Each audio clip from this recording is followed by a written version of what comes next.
Hey everybody, and welcome to Story Time. I'm glad to be with you. We this week have been we're reading books about happiness and how to find happiness and peace. And so we started with a book called A Bad Case of Stripes, this one. And today we're going to read a book called The Seeds of Peace. I love the illustrations. They're both pretty bright and colorful, aren't they? Yeah, the backs are colorful too. See? So, sometimes it is hard to figure out what will make us happy. And one of the things that we can do is try to take steps to become our real selves. And sometimes it's hard because we may all have things about ourselves that make us feel like we're weird or different, which weird is cool, by the way. In case you've missed it, sometimes the weirder the better. Which is hard though, because sometimes other people can be unkind about that and judge us and make fun of us. Some people may even make fun of things that they would do or say or eat or wear. I mean, they may just make fun because they feel bad about themselves. And sometimes that's hard to understand as kids, isn't it? And it's even hard to understand as adults. But I think we've all been in situations where we're trying to figure out what will make us happy. And a good first step is to try to be our authentic, real selves, like just really who we are. So let's read The Seeds of Peace. It is written by Laura Berkeley and illustrated by Allison Dexter. I like these end pages. I think those are so fun. I wonder if you could make some art like that. I wonder if you could take a white crayon. Have you ever done that where you take paper and you use crayon, like maybe white crayon, and you outline things and then use watercolors to fill it in, and it won't paint where the crayon is because there's wax, but then you have those neat lines. So that could be a fun thing. So draw your picture with a crayon of just maybe one color, and then color it in with watercolor and see what happens. That could be a fun activity. The Seeds of Peace. High up in the mountains, an old hermit lived in a rocky cave. His home was colored by the end of a rainbow, and every day he would sit on his rock and watch the colors play over the valleys and disappear into another land.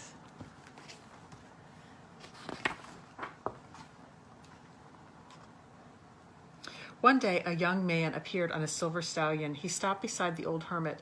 "Old hermit," said the rider, "I am looking for the end of the rainbow." The old hermit smiled and said, "Where the colors touch my cave is the end of the rainbow." The young rider was shocked. Looking at the hermit's barren home, he said, "But I live at the other end of the rainbow. There lies the rainbow mansion full of treasures. What treasures lie here?" "Peace and happiness," replied the old hermit. I wonder what's more valuable, a mansion full of treasures or peace and happiness? The young rider was dismayed by the hermit's answer. Not finding the treasure he expected, he followed the rainbow back across the valleys on to the other end.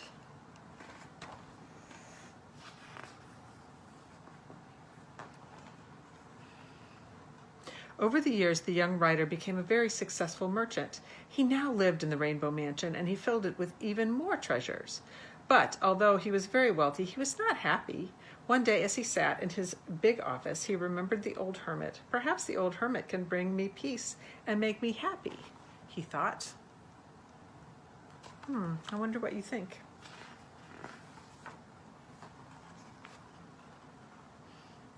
The old hermit did not want... Well, let's see. I think I missed a page. Let me look. Nope. It's the next one. The old hermit did not want to leave his cave, but when he was summoned by the merchant, he put on his best rags and walked to the other end of the rainbow.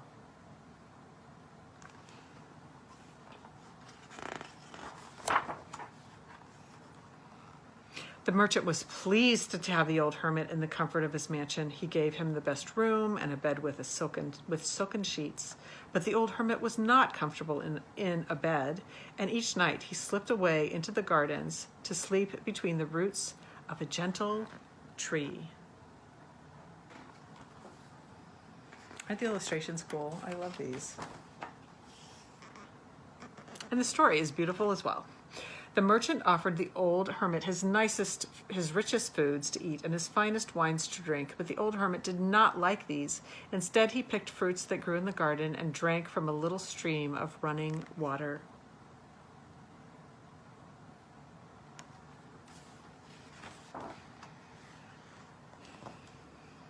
The merchant invited great thinkers and important teachers to the Rainbow Mansion to converse with the old hermit. But the hermit was a simple man, and he crept away to talk to the creatures which visited the gardens. The great thinkers and important teachers were so busy trying to impress each other that they took no notice. So they weren't even paying attention. I wonder if you've ever felt like that. One day the merchant went for a walk in his garden. He found the old hermit sitting under the gentle tree, talking to the animals. "Old hermit," asked the merchant, "why do you not sleep in the room I have given you? The bed is very soft and the sheets are of the finest silk." To this the old hermit replied, "All my life I have slept in the arms of nature. I do not fear her darkness, and her nighttime whispers give me good dreams."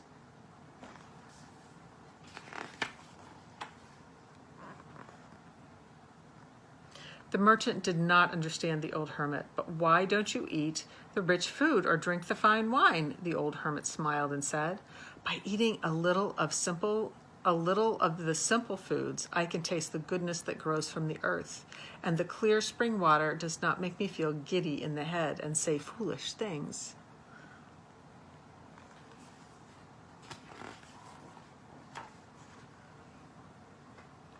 The merchant was puzzled by his answer. Looking at the old hermit, he asked, "Why do you talk to these simple creatures and ignore the wise men I have invited to converse with you?" The old hermit smiled again. He looked at the animals around him and said, "All the creatures of this world have something to say. It does not mean that they are fools, because they live simple lives."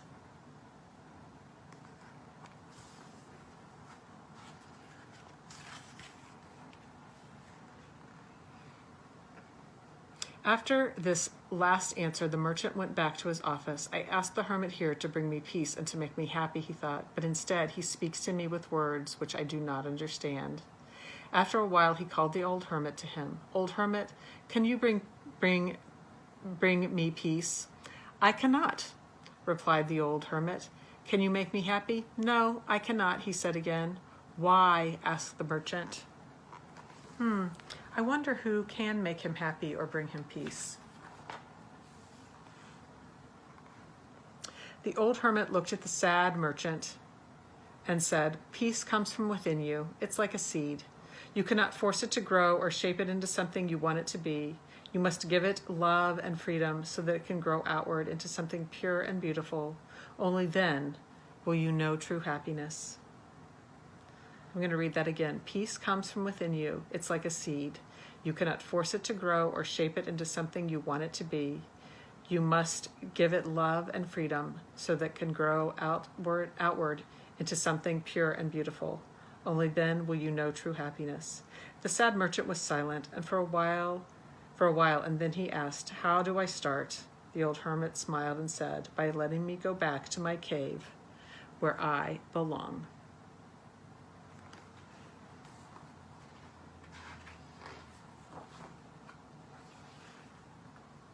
So the old hermit was allowed to go back to the cave he loved, to sit beneath the falling colors of the rainbow. With a smile, he would look across the valleys to the other end of the rainbow and know that the seeds of peace had begun to grow there. That's the end of the story. I wonder what you think about that story. And I wonder how you feel about peace and happiness. I wonder if that's something that you feel like you have. And I wonder if there are any things that you could do to make it feel different, if those are things you feel like you don't have. I also love these illustrations, which I said before, and I wonder if you could do some of those yourself. It might be as simple as a pattern up here. Maybe you could draw something that you are really comfortable drawing, or you could draw a simple picture like this. I wonder if you could do that.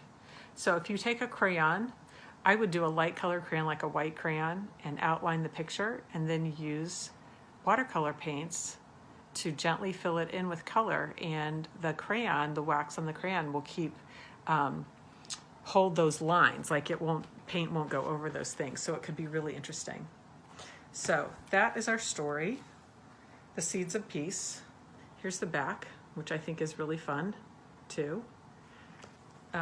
So this week we've had some good books about peace and happiness and how to get there, and how sometimes the things that we think will bring us peace and happiness don't actually bring us peace and happiness, like pleasing other people or having more stuff.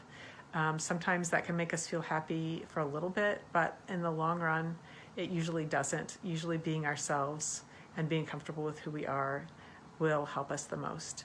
So I am sending peace to you.